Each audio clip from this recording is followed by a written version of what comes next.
All right, I would like to thank you all for coming this morning and the organizers for inviting me and bringing me here to present our work.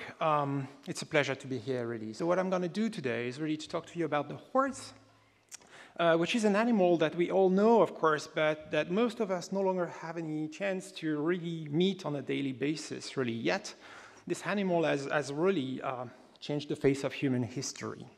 And we don't have to travel far back in time to realize that. For example, if you go back to the beginning of the 20th century, this is estimated that there is up to 15 million of equids, not only horses, but donkeys and their hybrids, that have been lost to World War I. Also, during the 19th century, this is not trains, but this is horses that help us build the modern cities and megalopolis that we know of today, such as New York, Paris, and London. So we could literally say that for the transportation of goods and people, the world we live in today has been built on horseback, truly. But also, if we go back deeper in time, of course, for example, as shown here, if we go back to the time when Alexander the Great, to your left, defeated Darius III, maybe the face of this battle would have been very different should not Alexander the Great be such a horse master. So truly, horses has been the instrument for empires to rise and to fall during history. But more than anything else, I believe that if you think of a horse, literally what you will think maybe first is that they gave us a unique asset. This is the capacity to travel way faster long distances than we could on our two legs, really. And believe me, really, the fact that we got the horse changed totally the whole dynamics of us moving on the planet. And us moving on the planet is not only moving as individuals, but moving our genes, our languages, our culture, our religion, you name it, our bugs, really. So the whole dynamics of human populations interacting with each other has totally changed at the time we first domesticated the horse, somewhere around 5,000 of years ago. So it's clear that horses got a big impact on human history, but what I'm going to be interested today is also the impact that humans had on the horse by modifying the animals through almost 5,000 years of domestication process into hundreds of really colorful different breeds, domestic breeds throughout the world. So you know some of them. Some are really meant for running fast. Some are really meant for jumping obstacles. Some are pretty. Some are a little bit smaller than others. All this diversity of horses today results from a process of about 5,000 years, and that shaped really about 600 plus different domestic breeds around the planet. In addition to those animals, which represent about 60 million of living animals today, there is one population of horse that is roaming, that was roaming in the steppes of Central Asia and Mongolia. The name of that population is the Przewalski's horse population. And this population was almost lost to extinction. They were indeed extinct in the wild during the 60s, and they have been saved from extinction due to massive conservation efforts in captivity. So today, this population has been totally rebuilt, if I may say so, and they represent about 2,000 of individuals that are considered as the last truly wild horse living on the planet today.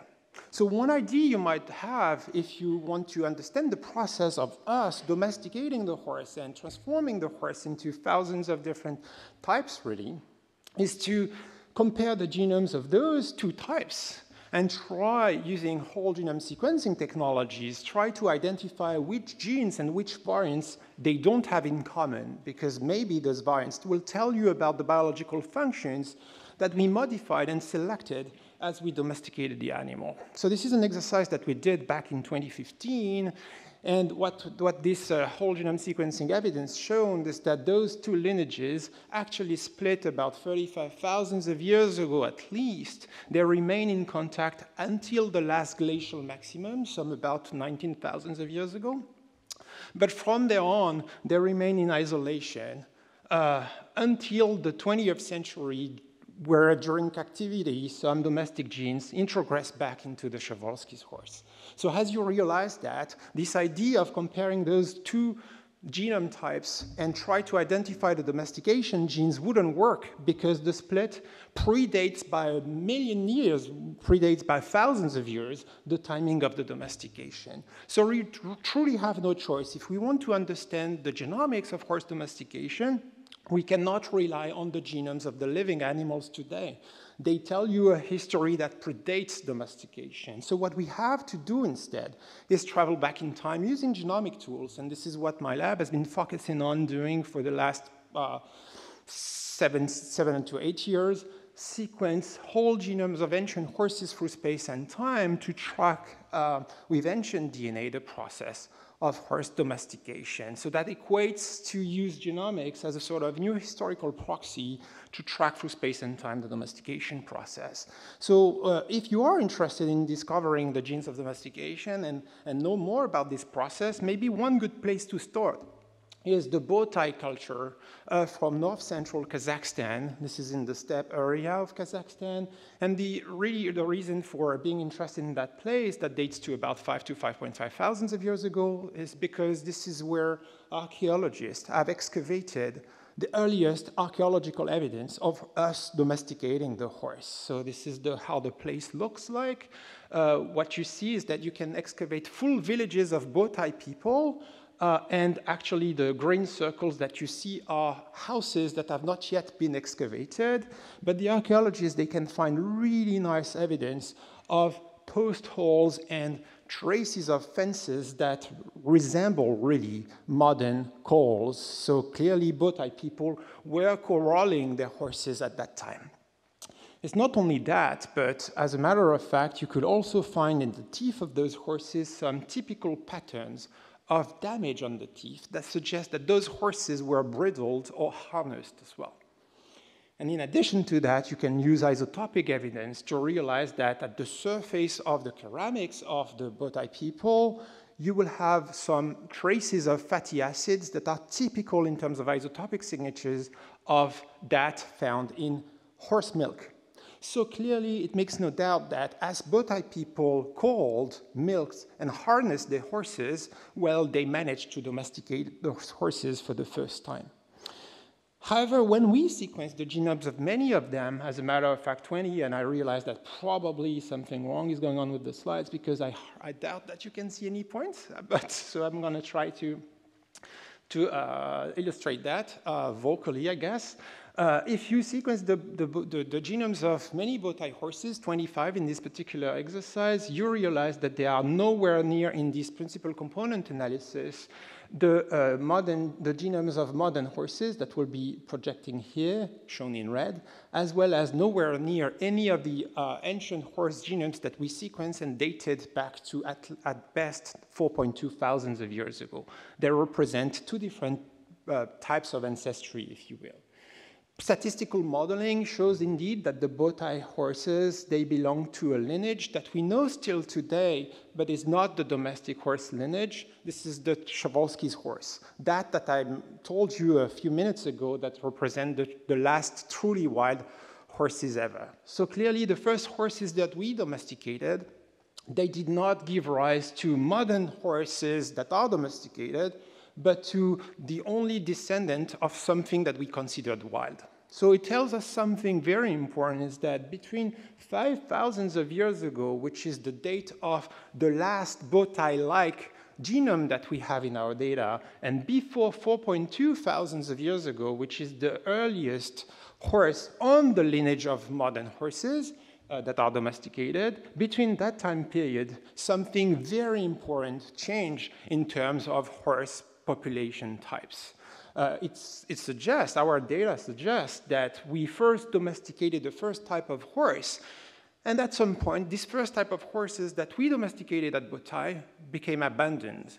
And later on, within less than 1,000 of years, we restarted a new process of domestication of the horse that resulted in all the diversity of domestic breeds that we know of in the planet. If you use genomic evidence to estimate how much gene flow could have taken place between those two lineages, you realize that it's almost nothing, less than 3%.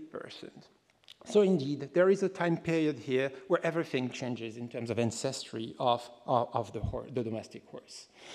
Interestingly, this is also this time of 4,000 to 5,000 of years ago, so the x-axis is the time here. This is also a time when we see a massive demographic expansion of horse female lineages, which suggests that this is indeed a time that changed everything in terms of the spread of that new type of horses around the planet.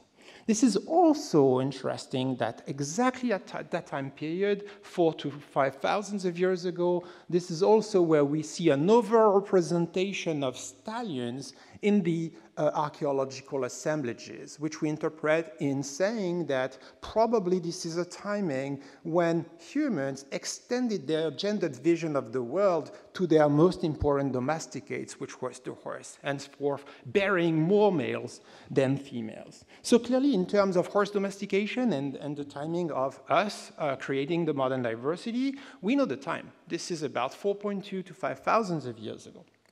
But we want to know where now. If not Botai, where is it that we domesticated this second type of horse? But in any case, well, this is an interesting one. I'm losing my thunder because you are supposed to see a lot of points everywhere, like everywhere. Imagine points with bright colors everywhere. This is the diversity that we revealed in the past, and this is the diversity that exists now, and you are supposed to see only 2 points there. My point being that our work with ancient DNA and ancient genomes revealed a huge amount of diversity that is now gone in the modern world, which truly illustrates the impact that us, as breeders, have got while engendering the modern horse. So this process is also interesting. What happens during the last 4,000 of years at the genetic level that helped us make the horse the animal that we know today? And for this, we released a very interesting genome data set last year of about 280 plus ancient horse genomes spread across Eurasia and timing along the last 5,000 of years, which represents about 1 horse genome every 20 years, which is quite high density, you will say, right? And because we have such a high density of genomes, then what we can do is track back in time changes of allelic frequencies through time to test, for example, when is it that we started domesticating, selecting, really, whatever genetic variant you might be interested in. So as horse breeders, oftentimes people have been interested into racing performance, also resistance to disease, coat coloration, and such. So our extensive genome data, which is, by the way, after humans, still to date, the most extensive ancient genome data set ever published, we can track allelic frequencies during the last 4,000 of years, where 4,000 will be there and now will be to the left here, and we could really nicely spot when is it that past breeders selected specific variants so as to increase their frequencies in the population. So in a nutshell, what we can do is both time and estimate the magnitude of selection by past breeders. And what we uncovered here is really that what we picture today as a modern horse, that is some animal that runs fast, is actually very modern creation, because those alleles causing racing performance at short distance only rose in frequency in the last 1,000 of years. So that means that prior to 1,000 years ago, horses were probably not selected for sprinting, but probably selected for endurance on the very contrary, which changes really the picture that we have about horse utilization in the past. So the same exercise, we can do it not for variants that are candidates for driving some particular traits, but since we have full genome variation in hand, we can do that at the scale of the whole genome.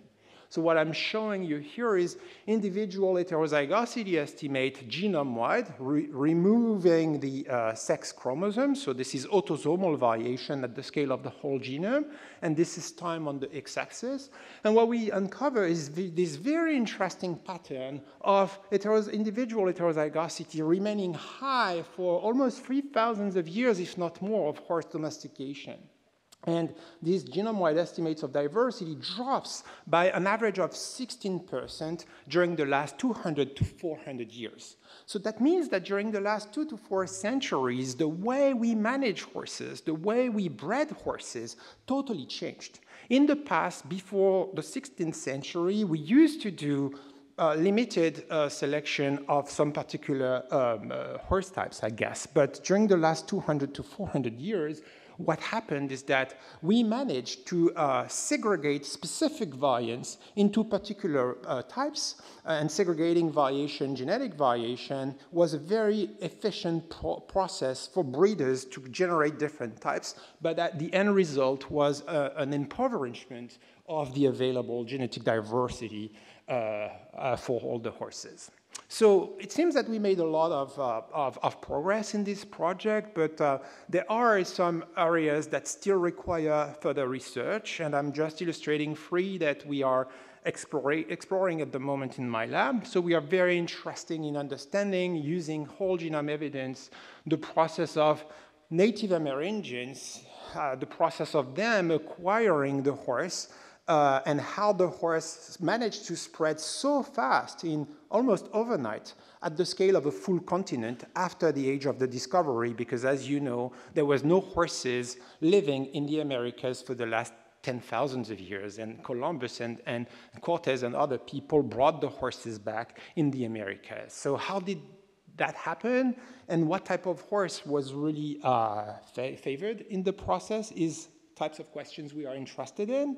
The second types of question that we are interested in is knowing where and when we started to leverage the extra carrying capacity and resistance and resilience of this particular animal, which is not a horse, but this is an F1 first-generation hybrid between a horse and a donkey. We name it a mule. Mules have been central to human history. We want to dissect this process of us creating an animal that is sterile to be used for a specific purpose, which is carrying heavy loads. And the last one that we are really interested in is that so far what I've done is brushing out big patterns for you, like at the scale of Eurasia, but as you all know, horses are truly a social animal, isn't it? Because they have been equally the animals of the peasants as well as the kings and the emperors. So truly we want to explore which types of horses were bred for the kings and which types of horses were bred for other types of more commoners in the population. And with that, I will be happy to take any question if you have any. I will also love to thank my fantastic collaborators as well as my sponsors and you for your kind attention. Thanks a lot.